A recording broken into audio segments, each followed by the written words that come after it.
Hello friends, hope you all are fine. Today we are going to discuss a very important topic, how to solve the MCQs question in the board exam. तो देखो basically मान लो किसी सबसे पहले तो एक होता है एलिमिनेशन मेथड। एलिमिनेशन मेथड इसमें जैसे किसी क्वेश्चन के 4 ऑप्शन है, 1 2। अब यहाँ पे आपको एग्जैक्ट आंसर नहीं पता क्वेश्चन का कि किस पे टिक लगाना है, क्योंकि आप श्योर नहीं हो कि उस क्वेश्चन का आंसर क्या है। तो आप यहाँ पे क्या कर सकते हो, सबसे पहले ये देखो कि आपको कौन सा ऑप्शन ऐसा लग रहा है कि इसका ये तो होगा ही नहीं होगा। समझ आ रहा है कि क्योंकि वो उससे बिल्कुल ही रिलेटेड नहीं है। मान लो वो ऑप्शन 2 है तो आप इसे काट दो। अब यहाँ प्रोबेबिलिटी सही होने की पहले 25% थी जिसपे भी आप टिक मारते, पर अब वो कितनी हो गई 33%। फिर ये देखो कि एक और ऐसा ऑप्शन जो आपको लगता है कि ये भी इसका नहीं हो सकता। पहला तो था कि होगा ही नहीं होगा, दूसरा आपको ऐसा लग रहा है कि ये भी नहीं होगा। क्यों? क्योंकि एक लॉजिक के बेस पे आप कंक्लूजन निकाल रहे हैं कि ये ऑप्शन इससे रिलेटेड नहीं है। ऐसे नहीं कि किसी पे भी टिक मार दिया कि ये तो नहीं होगा, नहीं, आपके पास लॉजिक होना चाहिए। मान लो वो ऑप्शन ये था जो आपने लॉजिक के साथ भी काट दिया कि इससे भी कहीं पे मिलता जुलता नहीं है ये, या फिर थोड़ा सा भी वेरी नहीं कर रहा क्वेश्चन से। अब पॉसिबिलिटी 50% हो गई सही होने की। तो अब ऐसे में अब भी आप दो ऑप्शन को लेके बहुत ज्यादा कंफ्यूज हैं कि किस पे टिक किया जाए, कौन सा इसमें से सही हो सकता है। तो ऐसे में आपको क्या करना है, जो भी आपको मोस्ट सुटेबल को ऑप्शन लगे अब इन दोनों में से उस पर टिक कर दीजिएगा। ठीक है, उससे क्या होगा, देखो मोस्ट सुटेबल के टिक करने के पीछे भी एक लॉजिक होता है। ठीक है ना, आप कोरिलेट करने की कोशिश कीजिएगा, क्वेश्चन को और ऑप्शन को जोड़ने की कोशिश कीजिएगा, तो शायद मे बी प्रोबेबल आपका आंसर सही चला जाए। क्योंकि देखो नेगेटिव मार्किंग तो है नहीं कि हमें फिक्र करनी पड़ेगी कि नहीं हम टिक नहीं लगाएंगे ये वो।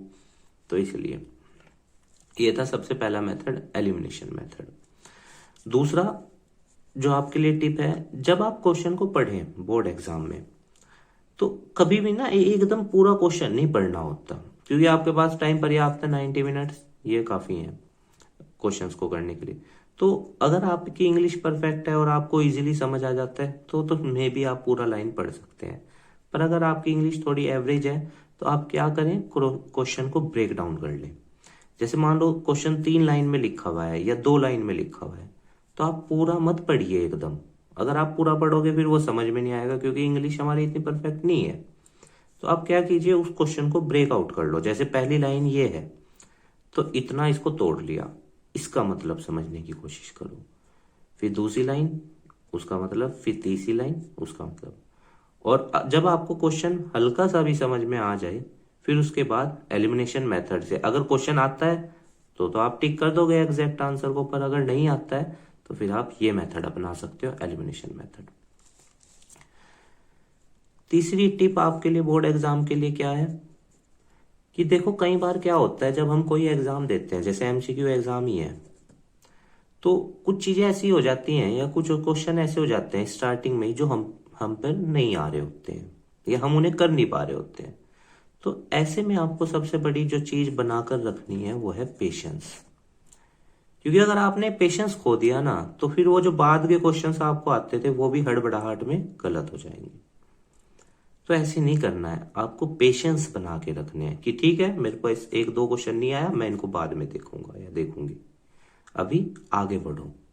और जो और क्वेश्चंस आपको आते हैं उन पे स्ट्रेस मत ले लेना, नहीं तो वो भी गलत हो जाएंगे।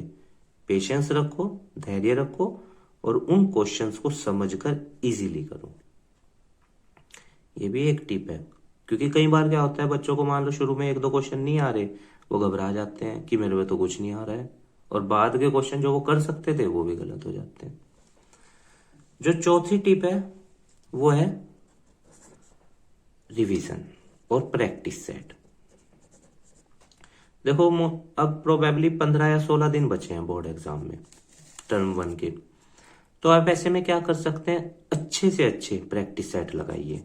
ठीक है, हर सब्जेक्ट के मिनिमम 7 या 8 प्रैक्टिस सेट। पूरा पेपर होता है जैसे सैंपल पेपर टाइप होते हैं, उन्हें जरूर कीजिए, क्योंकि ये आपकी हेल्प करेंगे ये एनालिसिस करने में कि आप वहां क्या करोगे। और वही 90 मिनट का टारगेट सेट कीजिए घर पे बैठ के, और वही एनवायरनमेंट मिंटू से कि रूम में अकेले बैठे हैं और प्रैक्टिस सेट शुरू करा है, टाइम देख लिया 90 मिनट से, ठीक है, क्योंकि वो आपको एक एग्जाम वाली फीलिंग आ जाएगी और एग्जाम वाला माहौल क्रिएट हो जाएगा।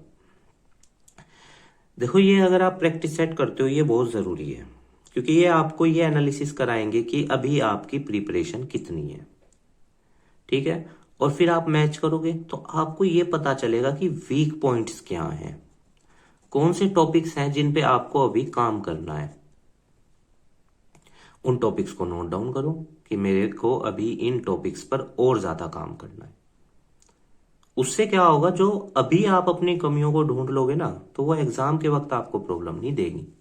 क्यों? क्योंकि एग्जाम से पहले आपने 5-6 बार एग्जाम प्रैक्टिस कर तो लिया और कमियों पे भी काम कर लिया, तो शायद वहां पे आसानी रहे आपको, ठीक है। और एक एग्जाम से पहले आपको ये भी याद रखना है कि स्ट्रेस बिल्कुल नहीं लेना है। अब ये जो आखिरी के 15-16 दिन बचे हैं, अगर जैसे कुछ बच्चों की प्रिपरेशन बहुत अच्छी है, तो अगर कुछ की एवरेज भी है तो स्ट्रेस ना लो, पहले तो ये चीज, क्योंकि स्ट्रेस लोगे तो जो जितना भी आपने पढ़ा है वो भी गया काम से। तो यहाँ पे पेशेंस बना के रखो अभी।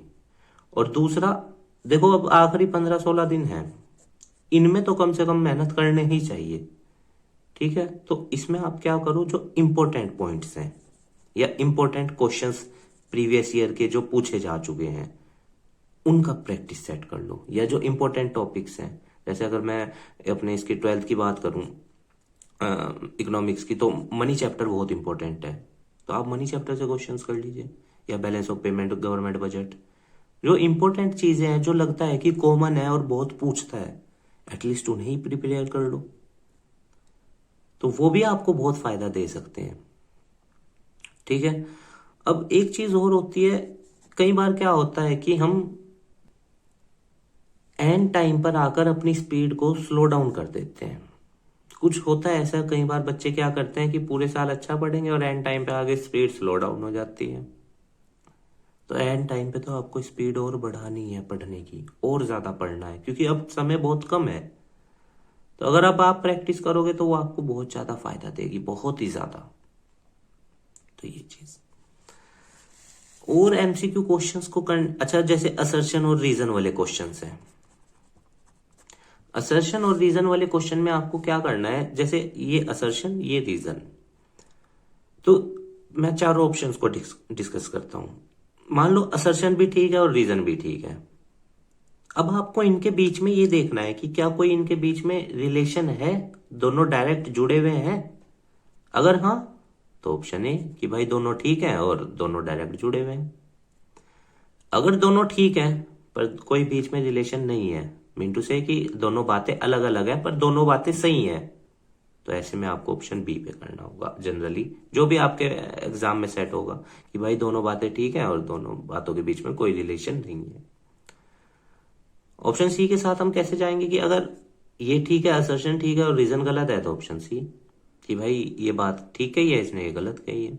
और डी में कि भाई असर्शन गलत है और रीजन ठीक है।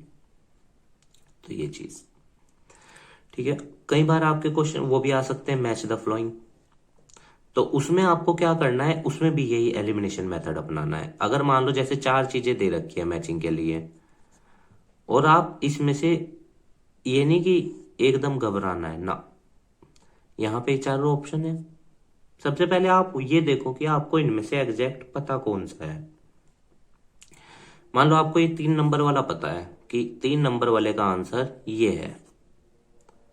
अब आप ऑप्शंस में जाओ, आपको ऐसे 2 ऑप्शन दिखाई दिए जिसमें 3 का आंसर 2 है। अब यहां आपको पता फायदा क्या हुआ, आपकी पॉसिबिलिटी चांस सही होने के 50% बन गई, क्योंकि आपने एक से ही आइडिया लगा लिया कि 3 का आंसर 2 था, तो वो आपको 2 ऑप्शन में दिख रहा था कि भाई 3 का आंसर 2 दे रखा है 2 ऑप्शन में, तो बाकी 2 ऑप्शन तो एलिमिनेट हो गए। बाकी 2 ऑप्शन तो एलिमिनेट हो गए ना। तो अब आप ऐसे में क्या करोगे, फिर उसी क्वेश्चन पे देखना है कि 1 2 3 4, और ये तो आपने पता कर लिया कि ये है। अब यहां आपको देखना है कि और कोई सा एक आपको निकालना ही निकालना होगा, मतलब कि उसको सोचना कि कैसे इसको इन तीनों में से जो मोस्ट सुटेबल आपको लगे। तो मान लो आपको इसका आंसर मोस्ट सुटेबल ये लग रहा है, मोस्ट सुटेबल लॉजिक के बेस पे, ये नहीं कि बस ऐसे ही कि ये हो सकता है। हो सकता है चीज नहीं चलती कभी भी, ठीक है, क्योंकि वो अलग ही कंसेप्ट है। तो लॉजिक के बेस पे आपने कहा कि ये हो सकता है। अब ऐसा ऑप्शन एक था, मान लो ऑप्शन नंबर 3 था, जिसमें आपके हिसाब से जो आपने ये लगाया और ये, तो इस पे टिक कर देना। इस तरह आप इन क्वेश्चंस को कर सकते हो, मैचिंग द फॉलोइंग को। अब जो पैराग्राफ वाले क्वेश्चंस हैं, कई बार क्या होता है बच्चे बैठ जाते हैं पैराग्राफ पढ़ने और फिर वो पढ़ते जाते हैं।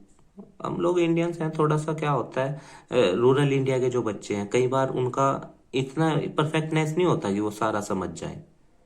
कुछ बच्चे, मैं इस सब की बात नहीं कर रहा हूँ कि सारे ही थोड़ा सा कम समझने में उनको प्रॉब्लम रहता है, कुछ बच्चों को प्रॉब्लम रहता है समझने में, कुछ की बात कर रहे हैं। तो ऐसे में वो कुछ बच्चे क्या कर सकते हैं कि इसको पढ़ने से पहले ना आप एक बार क्वेश्चंस को पढ़ लो कि क्वेश्चंस क्या क्या पूछ रहा है।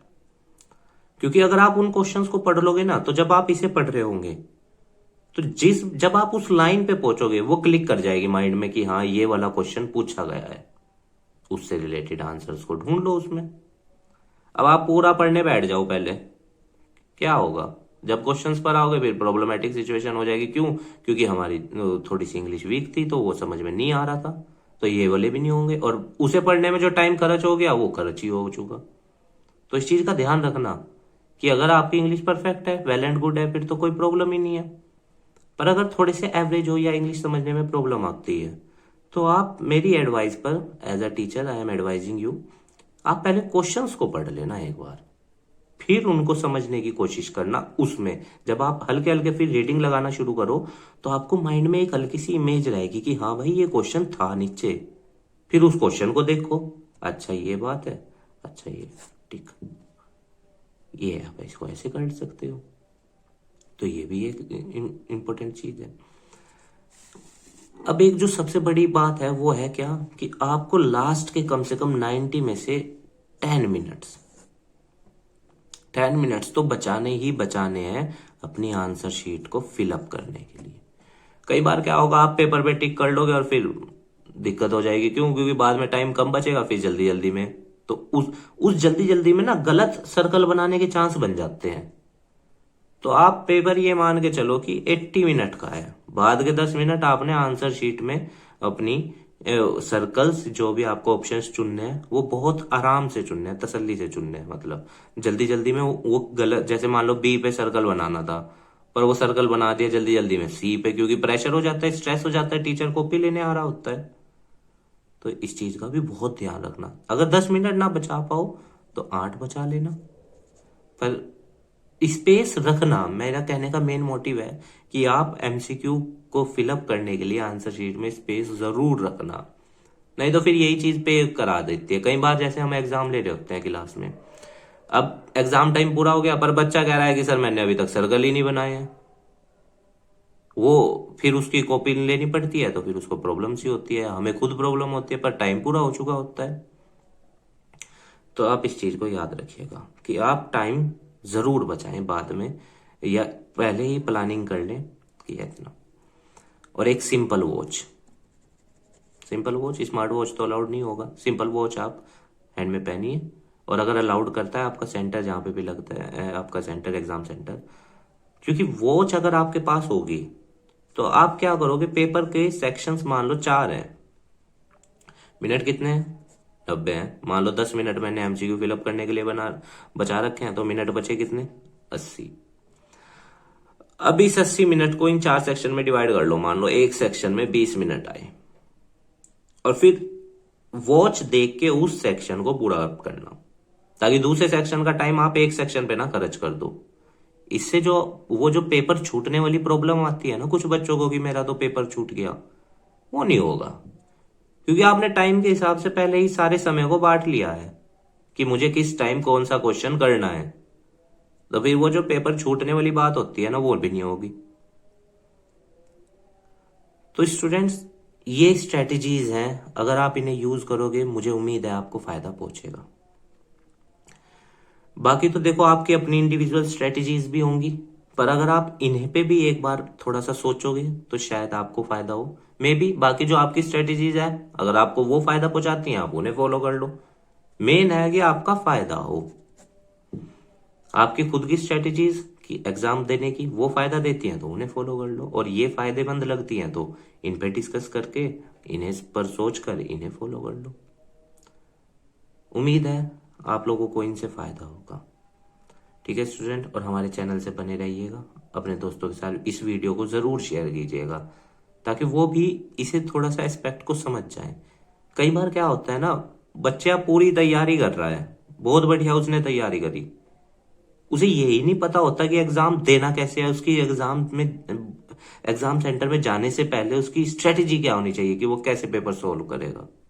और वही चीज फिर उसको नुकसान पहुंचा देती है कि उसने खूब तैयारी करी पर वो रह गया।